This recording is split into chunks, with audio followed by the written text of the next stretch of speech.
I think it's been sort of a gradual process that has come to a head. In Europe and in the UK, regulators are already requiring companies to report how climate change is affecting their businesses through disclosures that are mandated. That hasn't happened in the US, but it's likely to happen next year. But overall, you've had companies that have been pursuing sustainability initiatives for a number of years, who have been pursuing diversity and inclusion initiatives, and ESG sort of collects up some of those things in a tight little bundle, and you can really pursue a lot of issues under the ESG umbrella that have been percolating for years. ESG has exploded into compliance and business consciousness in 2021. Join Tom Fox, the voice of compliance, on the ESG Report and learn about sustainability risks, opportunities, and issues that business leaders and compliance professionals need to know about regarding ESG. Hello, everyone. This is Tom Fox back for another episode. And today I'm thrilled to have with me Aaron Nicodemus.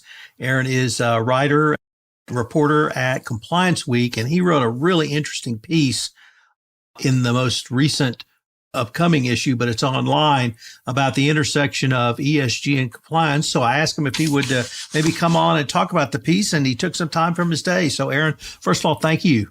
My pleasure. It's a pleasure to be here. You know, I've never asked you this, so could I ask you your professional background? Sure. I have been a reporter for over 30 years. I've reported in South Africa and the US, and I've been with Compliance Week for about 18 months. Before that, I was with Bloomberg and then business reporting with newspapers in the US and South Africa. Well, your article is entitled Compliance Must Carve Out Role in Company ESG Effort. So if I could start with asking you, what was this article based on? So every year for the past 3 years, Compliance Week has conducted an Inside the Mind of the CCO survey.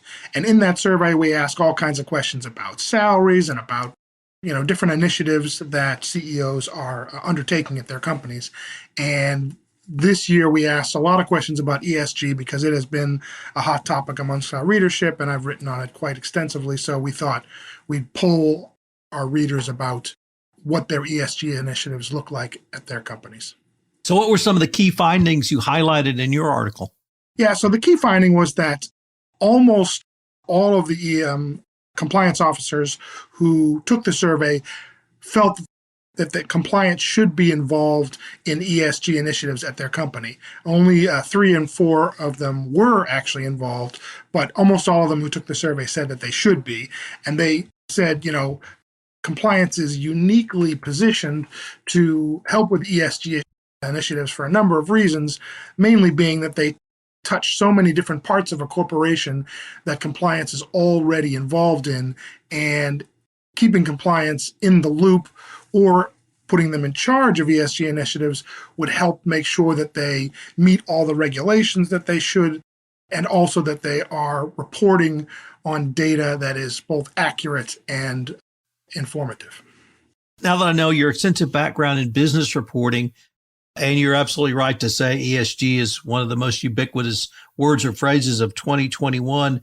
Do you see that extending for compliance officers, or would you see maybe another corporate function moving to head ESG efforts on a corporate basis? I think if you'd asked me this question 2 years ago, I would say it would probably come from another division other than compliance. But with the Securities and Exchange Commission about to issue new rules regarding climate change disclosures, it seems to me that compliance is going to have to be front and center for ESG going forward, because there are going to be regulations in the US that back it up. Up until now, all ESG reporting has been voluntary. And so each company has been able to choose who they want to lead it. But when regulators get involved, that tends to push compliance to the fore. I'd like to turn now to some of the specific findings, because you really detailed some interesting findings. The first one was the actual role of compliance in ESG versus where they see their role. Could you tell us a little bit about both findings? Sure. So, there were about 300 compliance professionals who were interviewed in this survey, and about 3 and 4 of them, 73%, said they participated in ESG in some way, either as part of a committee, which was 1 in 4 of those, as an advisor, another 1 in 4, through primary oversight, which was just over 13%, or as an advocate, which I assume meant that they were in favor of ESG initiatives but weren't directly involved. And then the other way that they were involved, or the other question that you asked was, how should they be involved? And I think many more compliance officers felt they should have primary oversight over ESG than they currently do. It was 23%. And then half of those surveyed said that they should be part of a committee. And then other smaller percentages said as an advisor or an advocate. So bottom line, compliance is involved and they feel they should be very prominent in ESG efforts. Aaron, we both used the term ESG, and I don't want anyone to think that that is a single thing or a single item, because it's 3 disparate components, E and S and G, environmental, sustainable, and governance. Do compliance officers see that they should lead or have roles in all 3, or does the E really require more of a technical expertise? Well, let me answer that question sort of in reverse. The governance part of ESG is seen by compliance as a core of their function. Okay, this is what they do. They make sure that the rules or the orders from above are interpreted by the rest of the company in the correct way. So the governance part, they've always seen themselves as part of that. The E part, yes, that can be very technical, but it can also be theoretical. Let's say that you're a company that has a very big carbon footprint and you're looking to reduce it. Compliance could be involved in trying to measure how that carbon footprint is either being reduced or not being reduced, and they would sort of vet the results. That's something that they would do. The S, which is for social, has to do with human capital, and that is something that compliance is involved in, but not directly like human resources. So they would probably not have as big a role in the S part of it as they would with G or perhaps even E.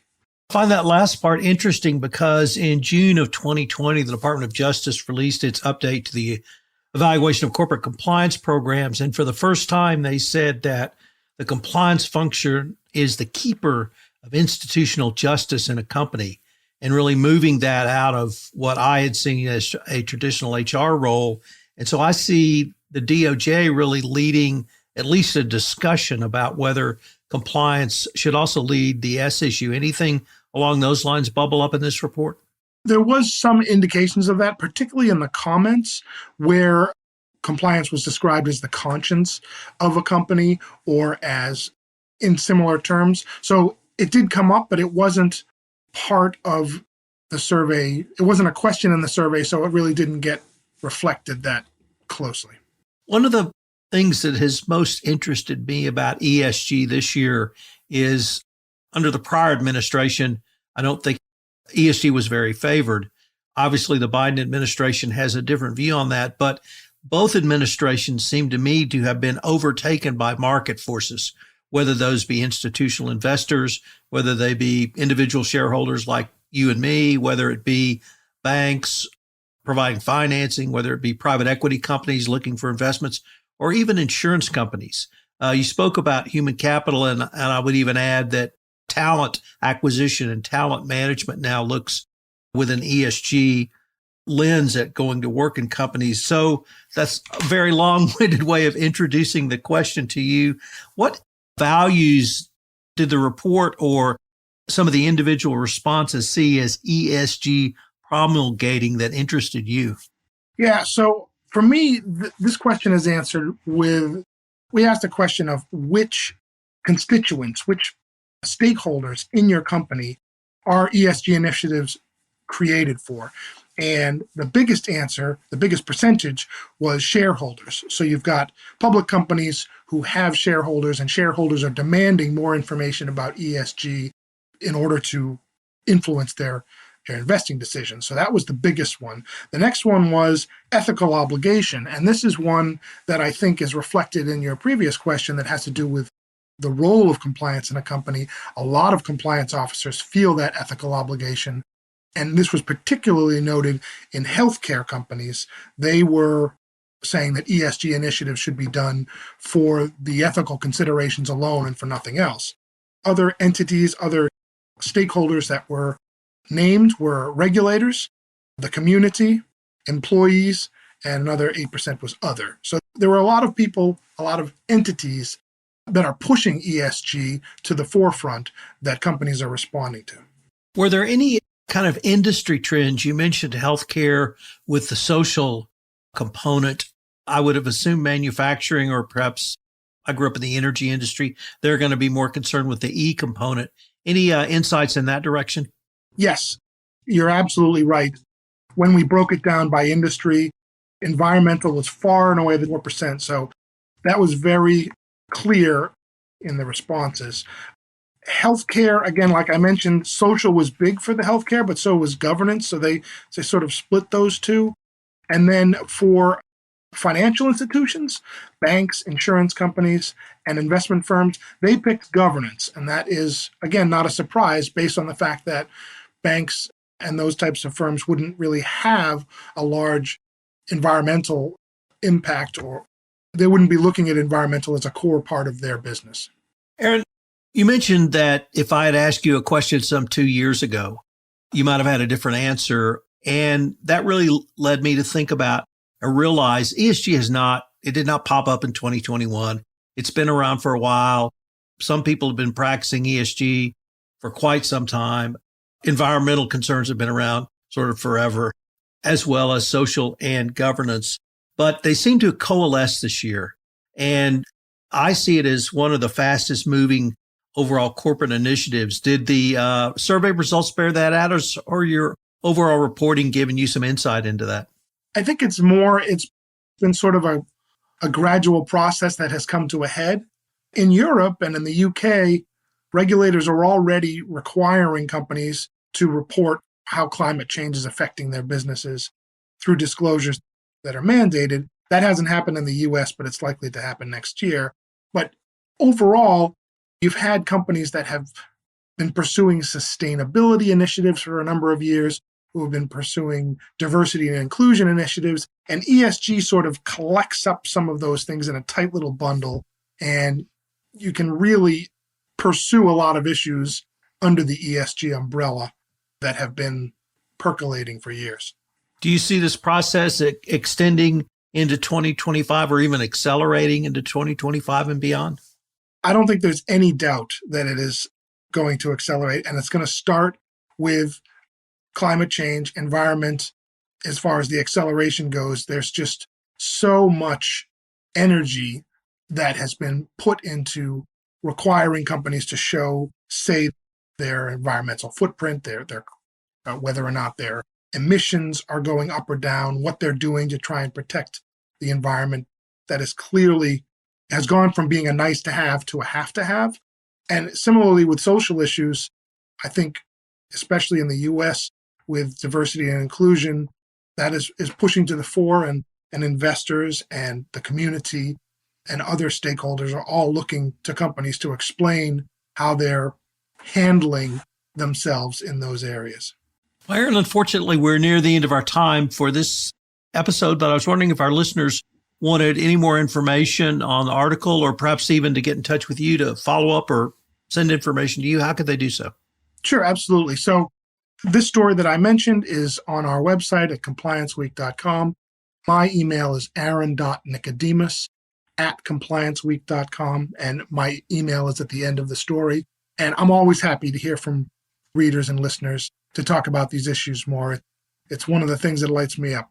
Well, Aaron, I wanted to thank you again. I've been a big fan of your work for a long time, certainly since you've been with Compliance Week, and I greatly hope we can continue this conversation on articles you write in the future. I'd like that very much. Thanks, Tom.